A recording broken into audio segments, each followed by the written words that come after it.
जीवन भी कैसी विचित्रताओं से पूर्ण है। कितना अनिश्चित, कितना अद्भुत। कभी दुख तो कभी सुख, कभी धूप तो कभी छांव। आज अपने पति के आंगन में बैठी वो यही विचार कर रही थी। उसका जन्म नीच जाति के एक परिवार में हुआ था। माता पिता सुख सुविधा जुटाने में असमर्थ थे। उसे गरीबी का पालन नसीब हुआ, किंतु प्रकृति ने उसे अद्भुत सौंदर्य दिया था। वो आकर्षक थी, चपल थी, मोहक थी, इतनी दुबली पतली, इतनी कृश कि उसका नाम ही पड़ गया कृषा या किसा। किसा गौतमी। किसा गौतमी का बचपन अभावों और कष्टों में बीता। ऐसे ही उसने किशोरावस्था की दहलीज पार की और यौवन के आंगन में कदम रखा।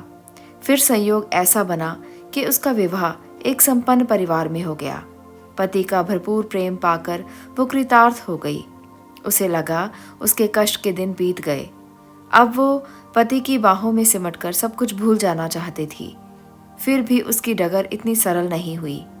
ससुराल पहुंचने पर उसे अपेक्षित प्रेम नहीं मिला, जैसा कि अक्सर होता है। उस पर व्यंग बाण छोड़े गए, उसे परेशान किया गया। नीम पर करेला, यह हुई उसके साथ। काफी समय बीत जाने पर उसे कोई संतान नहीं हुई। ससुराल वालों को और बहाना मिल गया। उनके प्रहार बढ़ गए और तीखे हो गए। वो कंगली तो थी ही, निपुती भी हो गई। किसा गौतमी के मन में भी बस एक ही बात रहती कि उसकी गोद भरनी चाहिए। उसकी देह भी उसके लिए व्याकुल होती रहती। उसका दुख सुनने वाला कोई नहीं था। उसका संताप हरने वाला अब कोई नहीं था। उसका दुख बांटने वाला कोई नहीं था। पति के साथ उसे जो क्षण मिल पाते वही उसका एकमात्र सहारा थे। उसी सांत्वना के सहारे उसने अपने आप को परिस्थितियों के भंवर में छोड़ दिया था। उसका ध्यान अब सिर्फ इस तरफ से हटने लग गया था और उसने अपनी स्थिति के साथ समझौता कर लिया। इतना सब सहने के पश्चात उसे ये व्यवहारिक ज्ञान हो गया था कि धन की संपन्नता से मन की शांति प्राप्त नहीं की जा सकती। उसके लिए सब कुछ अलग ही चाहिए होता है। इस मध्य उसने अपना सहारा थामे रखा। अपने पति से उसकी समीपता इन विषमताओं के कारण अनायास ही बढ़ गई। शायद यही वजह रही कि एक दिन उसने अपने आप को गर्भ से पाया, जैसे जीवन लौट आया उसके द्वार में। सबसे पहले उसके पांव थिरके। उसने अपने पति को बताया तो उसकी आंखों में प्रसन्नता के आंसू घुमड़ उठे। किसा को इतना खुश देख उसके पति को बहुत आनंद लगा। वो भी उसकी खुशी में शामिल हो गया। ये उसकी भी खुशी थी और ये उन दोनों की खुशी थी। यह सूचना जब शयन कक्ष से बाहर आई तो जैसे पूरा परिवार आंगन उमंग में डूब गया। अचानक जैसे सब कुछ बदल गया। किसा के लिए प्यार की हवा चल पड़ी। घर में नए मेहमान के स्वागत की तैयारियां प्रारंभ हो गई। किसा ने भी सब कुछ भुला दिया। किसी से कोई शिकवा शिकायत नहीं रह गई। अब उसे सब कुछ अच्छा लग रहा था। घर का वो तनावपूर्ण वातावरण बदल गया। हर दिन की तानेबाजी खत्म हो गई। हर दिन का खलेश खत्म हो गया। किसा ये मत करो, किसा उसे मत उठाओ, भारी है, किसा बिस्तर पर चली जाओ, तुम्हें आराम करना चाहिए। घर की औरतें उसे पराए इस प्रकार से टोकती। उसे सुखद आश्चर्य होता, ये वही घर है, मैं वही किसा हूँ? वो अपने आप से पूछती। फिर वो दिन भी आया, एक असहाय पीड़ा का, एक बेसाख्ता चीख, एक आनंदपूर्ण राहत भी, और एक गोलमटोल स्वस्थ सुंदर बालक की वो माँ बन गई। लड़का हुआ है। खुशियों से भरी ये घोषणा पूरे घर में दौड़ गई और इसके साथ साथ सभी के लिए मंगलकारी था वो पल, वो मौका। कुलदीपक के आ जाने से हर तरफ प्रकाश फैल गया। परंतु किसा के लिए वो मात्र एक बालक नहीं था, उसका पुत्र नहीं था। वो तो उसके लिए खुशियों की सौगात लेकर आया था। उसका तो जीवन ही बदल गया था। किसा उसे खूब प्यार करती, उसे हमेशा अपनी आंखों के सामने रखती, पल भर भी अपने से दूर न होने देती। पर वो घर का प्यारा और दुलारा था। सभी उसे लेना चाहते, उसे दुलारना चाहते। वो एक से दूसरी गोदी में घूमता रहता। वो जल्दी ही किसी न किसी बहाने से उसे वापस ले लेती। कहती कि इसे दूध पिलाना है, ये भूखा है, उसके सोने का समय हो गया है। घर वाले मुंह दबाकर हंसते, हाँ जी अब तो बेटे वाली हो गई है, वो कहते। लेकिन उनके कथनों में भी व्यंग नहीं होता था, बल्कि प्रसन्नता के उद्गार होते। अब ये सब सोच रही थी कि उसका रोम रोम प्रसन्नता से खिल उठता था, खुशी से सिहर जाती थी। ये ऋतु भी ऐसी ही थी। सर्दी की ठिठुरन को दमदार सूरज के कोड़े ने कब का भगा दिया था। वसंत देव ने भी अपना पीत वस्त्र समेट लिया था। चमचमाती खिली धूप अपने कोमल स्पर्श से तन मन को गुदगुदा रही थी। किसा गौतमी भी अपनी इन यादों में डूबती उतरती आनंदित होती निश्चिंतता का मधुर गीत गुनगुना रही थी। वो आनंदित थी क्योंकि उसकी दृष्टि में शोक उसके जीवन से जा चुका था। वो निश्चिंत थी क्योंकि उसकी नज़र में चिंताएं अब उसके जीवन में फटकने वाली नहीं थी। उसका आनंद, उसकी निश्चिंतता स्वाभाविक थी, सहज थी। उसका लाडला अब घुटनों के बल चलने लगा था। इस समय भी वो इधर से उधर घूम रहा था। कुछ पल के लिए वो उसे दिखाई देता और फिर ओझल हो जाता। उसकी इस बाल सुलभ चपल क्रीड़ा पर वो प्रसन्न हो रही थी। किसा गौतमी को पता नहीं था कि अनित्यता का क्रूर हत्यारा दैत्य अपना घातक फन काट चुका था और धीरे धीरे उसके लाडले की तरफ बढ़ रहा था। उसकी प्रसन्नता उसकी निश्चिंतता के दुर्ग में सेंध लग चुकी थी। एक शोर उठा, एक नाद हुआ, किसी का सुखधाम भर भरा कर ढह गया। उसे तो विश्वास भी नहीं हुआ कि उसका लाल, उसके जीवन और उसके सुखों का आधार काल के गाल में विलीन हो चुका था। उसके सामने पुत्र का शरीर लाया गया और जैसे उसके खुद के प्राण निकल गए हों। क्या वो सत्य था? क्या ये विधाता का क्रूर मजाक नहीं था उसके साथ? क्या यही सुनना, यही देखना बाकी था उसे? परंतु नहीं, वो इसे बिल्कुल भी मानने वाली नहीं थी। उसका लाल मरा नहीं, वो तो बस थक कर सो गया था। बच्चे को कीड़े ने डस लिया, वो बस इतना ही सुन पाई, इतना ही समझ पाई। वो फिर बेहोश हो गई। भारी शोर शराबे, भारी कोहराम के बीच वह होश में आई तो बच्चे का अंतिम संस्कार जल्दी से जल्दी कर देने की बात हो रही थी। वो हक्की बक्की थी। फिर जब वो वास्तव में बच्चे को ले जाने लगे तो वो फुर्ती से तनकर खड़ी हो गई। उसने बच्चे को झपट लिया। नहीं ले जाने दूंगी इसे मैं, इसे कुछ नहीं हुआ। देख नहीं रहे वो सो रहा है, खेलते खेलते कितना थक गया है मेरा बच्चा। नहीं, छोड़ दो इसे, मैं नहीं ले जाने दूंगी। अभी जाग जाएगा मेरा लाल। उठो बेटे, उठ जाओ। अब इन्हें बता दो कि तुम केवल सो रहे थे। उठो, उठ जाओ। घर परिवार वालों ने, लोगों ने उसे समझाने का बहुत प्रयास किया। मौत का कोई मुकर्रर समय नहीं होता, मौत बताकर नहीं आती। वो छोटे बड़े, अमीर गरीब का अंतर नहीं करती। सत्य यही है, सत्य यही है कि अब उसका बेटा जीवित नहीं था। वो मौत के गाल में समा चुका था। किसा गौतमी बेसुध सी आंखें फाड़े कभी उन्हें ताकती, कभी अपने पुत्र के शरीर को, जिसे उसका ममतामय मन अब भी मृत मानने को राजी नहीं था। इस बीच किसी ने उसके हाथों से बच्चे को लेना चाहा, फिर तो जैसे उसे दंश लग गया। वो बिफर गई। मैंने कहा ना, अपने लाल को नहीं दूंगी। अगर कोई तैयार नहीं है तो मैं जगाऊंगी इसे।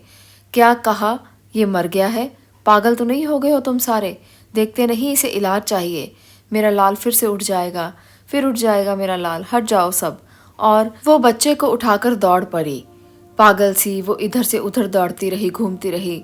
जो भी मिलता उससे दवा मांगती रही, अपने पुत्र के लिए और अपने लाल के लिए। ए भैया, ए बाबा, ए माता, देखो देखो, ये मेरा बेटा है ना, ये बहुत देर से सोया हुआ है और सोए ही जा रहा है। इसको दवा दो ना, ये ठीक हो जाएगा। लोग उसका मजाक उड़ाते, उस पर दया करते और उसे समझाने का प्रयत्न भी करते, परंतु पुत्र मोह ने उसकी इंद्रियों को सुन्न कर दिया था। वो कुछ भी नहीं समझ पा रही थी। उसकी ऐसी दशा नहीं थी कि वो कुछ भी समझ पाती। क्षणिक विक्षिप्तता का शिकार बन चुकी थी वो। जब वो इस प्रकार की गली गली, सड़क सड़क, चौराहे चौराहे अपने मृत बच्चे के लिए दवा मांगती फिर रही थी, एक भीड़ ने उसे घेर लिया। उसमें कुछ मनचले थे, कुछ शरारती थे, तो कुछ ऐसे भी थे जिन्हें उसकी इस दशा पर तरस आ रहा था। वो एक माँ की पीड़ा को समझ रहे थे। ऐसे ही बुजुर्ग सज्जन ने किसा को कहा, बेटी, क्या तुम सचमुच में अपने बेटे का जीवन चाहती हो? क्या तुम सच में चाहती हो कि वो फिर से उठ बैठे, खेलने कूदने लगे? क्या तुम सच में यही चाहती हो कि वो मरा नहीं है?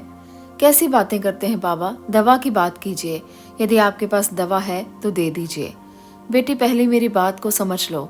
तुम्हारा पुत्र अब जीवित नहीं है, वो मर चुका है। किसा बीच में ही बोल पड़ी, रहने दो बाबा, मुझे किसी से कुछ नहीं चाहिए। अरे इतनी बड़ी दुनिया में क्या कोई ऐसा नहीं है जो मेरे बेटे को होश में लाने वाला हो? यदि वो मर भी गया है तो उसकी कोई दवा तो होगी, किसी के पास तो कुछ होगा। हाँ है, क्यों नहीं। ये सुनकर किसा गौतमी ठिठक गई। वो चल पड़ी। उसने पहले तो उन वृद्ध सज्जन को बहुत ध्यान से देखा और कहा कि कहीं मजाक तो नहीं कर रहे। जब वो वृद्ध सज्जन की सज्जनता के प्रति आश्वस्त हो गई तो इत्मीनान से खड़ी हो गई। सच? हाँ बेटी, तो दीजिए ना, कौन सी दवाई है, ठीक कर दीजिए मेरे बेटे को, उसने बुजुर्ग से कहा। वो अपने मृत पुत्र को लिए उन सज्जन के चरणों में बैठ गई। नहीं नहीं बेटी, वृद्ध सज्जन ने किसा को उठाते हुए कहा, मैं तो एक सामान्य मनुष्य हूँ, औरों की तरह, तुम्हारी तरह। मैं क्या कर सकता हूँ? हाँ, मैं तुम्हें उन भैषज गुरु वैद्यों के वैद्य के पास ले जा सकता हूँ जो तुम्हारे पुत्र को जीवित कर सकते हैं। किसा गौतमी को उम्मीद की किरण दिखाई देने लगी। उसने कहा, तो पहुंचा दीजिए ना बाबा मुझे वैद्यों के वैद्य के पास। मैं उनसे प्रार्थना करूंगी, उनसे याचना करूंगी। अब चलिए ना, पहुंचा दीजिए। और वो तीव्र कदमों से चल पड़ी। एक प्रकार से वह दौड़ रही थी। वृद्ध सज्जन को उस पर दया आ गई। रुको बेटी, तुम्हें पता है कौन है वो भैषज गुरु वैद्यों के वैद्य? मैं बताता हूँ। वृद्ध सज्जन ने किसा गौतमी को बुद्ध के विषय में बताया और ये भी बता दिया कि उन दिनों में वे श्रावस्ती नगरी के ब्रह्मांचल में स्थित जैतवन में विहार कर रहे थे, जो तुम्हारे पुत्र को जीवित कर सकते हैं। किसा सीधे वहां पहुंची जहां बुद्ध अपने विशाल भिक्षु संघ सहित विराजमान थे। उसने तथागत के चरणों में अपने पुत्र को रख दिया। उसके मृत शरीर को उनके चरणों के सामने रख दिया। उसकी बदहवासी देख तथागत सब कुछ समझ गए। इसे जीवित कर दीजिए, वो कहते हैं मर गया है। मेरी कोई नहीं सुनता। उस सबसे दवा के लिए कहा, किसी ने इलाज नहीं किया। आप तो वैद्यों के वैद्य हैं, क्या आप ऐसा कर सकते हैं? मुझे विश्वास है आप जरूर मेरे पुत्र को जिंदा कर देंगे। तुम्हें विश्वास है? हाँ, तो तुम्हारा विश्वास व्यर्थ नहीं जाएगा। मैं तुम्हारे पुत्र को जीवित करूंगा, जरूर करूंगा। ये वचन सुनते ही किसा गौतमी को सांत्वना मिली। उसके हृदय में दुखों का बोझ हट गया। वो आश्वनित होकर तथागत की तरफ देखने लगी। वो कहना चाह रही थी कि फिर कर दीजिए ना जिंदा मेरे लाल को। तथागत उसके नेत्रों की भाषा पढ़ रहे थे, उसके मन को जांच रहे थे। उन्होंने कहा, परंतु उसकी औषधि की व्यवस्था तुमको करनी होगी। मुझे क्या करना होगा आप मुझे बता दीजिए, मैं वो जरूर करूंगी। तुम्हें सरसों के दाने लेकर आने होंगे। बस? किसा को तो विश्वास ही नहीं हुआ अपने कानों पर। बस दाने? कितने दाने चाहिए? हाँ, सरसों के दाने, एक मुट्ठी भर, एक चुटकी भर, एक ही ला दो। सच कह रहे हैं मुनिवर? बस यही इसकी समझ से परे था कि इतना सुलभ इलाज कैसे हो सकता है। इन दिनों सरसों के तो ढेर लगे हैं बाखरों में, आंगनों में, कौन मना करेगा इससे? अपने आप भी ले लो, किसी को क्या एतराज? इस संपन्न नगरी में क्या सरसों के चुटकी भर दाने या मुट्ठी भर दाने से किसी को कोई फर्क पड़ेगा? एक झोले भर से भी कोई फर्क नहीं पड़ेगा। मन ही मन किसा सोच रही थी, इतनी छोटी सी बात, इतना सरल इलाज। वो चल पड़ने को तैयार हुई। पंख लग गए थे उसके। तथागत की उपस्थिति में कुछ बात तो थी। इतना आत्मविश्वास किसी अति महान व्यक्तित्व में ही संभव हो सकता था। मिथ्या भाषण या उपहास का तो प्रश्न ही नहीं उठता था। किसा चलने को हुई तो तथागत ने टोक दिया, अभी मेरी बात पूरी नहीं हुई है पुत्री। किसा के चेहरे पर संदेह के शंका के भाव आ गए। प्रश्न चिन्ह उभर आया नेत्रों में। तो क्या? विचलित होकर पूछने लगी। विचलित होने की जरूरत नहीं है पुत्री, मुझे और कुछ नहीं चाहिए। तुम्हें सरसों के दाने ही लाने हैं। बस ध्यान इतना रहे कि सरसों के दाने तुम जिस भी घर से लाओ, उस घर में मृत्यु के कदम कभी ना पड़े हों, उस परिवार में कभी कोई मरा ना हो। ठीक है महाराज, मैं अभी आई, मैं अभी लेकर आती हूँ। वो दौड़ती हुई आगे निकल गई। जैसा उसने सोचा था वैसा ही उसे मिला। यहाँ आते वक्त तो उसका ध्यान स्थिर नहीं था, किंतु जब वो उन्मुक्त होकर देख रही थी, उस तरफ सरसों के ढेर थे। उसका मन खुशी से झूम रहा था। वो पहले घर में गई, अपनी व्यथा सुनाई, तथागत बुद्ध का बताया इलाज बताया, थोड़ी सी सरसों का आग्रह किया। गृह स्वामिनी ने बेहद तत्परता और सहर्षी उसके फैले आंचल में सरसों डाल दी। वो उसे वापस जाने को मुड़ी तो उसे बुद्ध वचनों का ध्यान आया, उस परिवार में कोई भी मरा ना हो। उसने महिला से प्रश्न कर लिया। वो महिला हतप्रभ हो गई। कैसा मूर्खतापूर्ण प्रश्न है, कैसा विचित्र प्रश्न है। उसने अपना गुस्सा दबाते हुए बताया कि घर में अभी कुछ काल पूर्व ही मृत्यु हुई है। निराश किसा गौतमी ने औपचारिक शोक व्यक्त किया, सांत्वना के 2 बोल कहे और वहां से निकल आई। सरसों उसने वहीं छोड़ दी। फिर वो दूसरे घर में गई। वही किस्सा, तीसरे में गई वही किस्सा, फिर चौथे घर गई, पांचवें घर गई, फिर वही सब। ऐसे ही वो कितने ही घर हो आई, लोगों की अलग अलग प्रतिक्रिया होती। उन्हें ये सब सुनकर बहुत दुख होता कि उसका नन्हा पुत्र असमय काल का ग्रास बन गया। वो दुख व्यक्त करते, सहानुभूति भी जताते, सरसों देने के लिए तैयार भी हो जाते, परंतु अपने परिवार में मृत्यु की बात पर वो नाराज हो जाते। उसे भाग जाने को कहते, डांट देते, झिड़क देते, दुत्कार देते। मांगते मांगते कितना ही समय बीत गया, उसे एक भी घर ऐसा नहीं मिला जहाँ कभी कोई मरा ना हो, जहाँ मृत्यु के अशुभ कदम कभी ना पड़े हों। अब वो क्या करे? क्या उसका लाडला जीवित नहीं होगा? परंतु ये सारे लोग भी तो थे, इन्होंने भी तो मृत्यु के दंश को झेला था। फिर एक अकेला तेरा ही लाल है जो मरा है। ये हर दिन किसी न किसी परिवार में कोई ना कोई मृत्यु को प्राप्त होता रहता है। सृष्टि चक्र ऐसे ही चलता है। अब किसा गौतमी को सब कुछ समझ आने लगा था। तथागत बुद्ध ने सरसों के दाने लाने को क्यों कहा, वो भी ऐसे घर से जहाँ किसी की मौत ना हुई हो। क्या ऐसा कोई घर हो सकता है? क्या मृत्यु किसी को छोड़ती है? क्या वो कोई भेद करती है? तथागत उसे क्या समझाना चाहते थे? उसके ज्ञान नेत्र खुल गए, उसके चित्त पर से मोह का अंधकार मिट गया। अब उसे सब कुछ स्पष्ट दिखाई दे रहा था। मृत्यु अटल है, मृत्यु अवश्यंभावी है, जीवन अनित्य है, सब कुछ अनित्य है। जहाँ जन्म है मौत भी वहीं पर है। और किसा गौतमी ने अपने मृत पुत्र को अंतिम संस्कार हेतु जंगल में छोड़ दिया। फिर वो स्वयं तथागत बुद्ध की शरण में चली गई।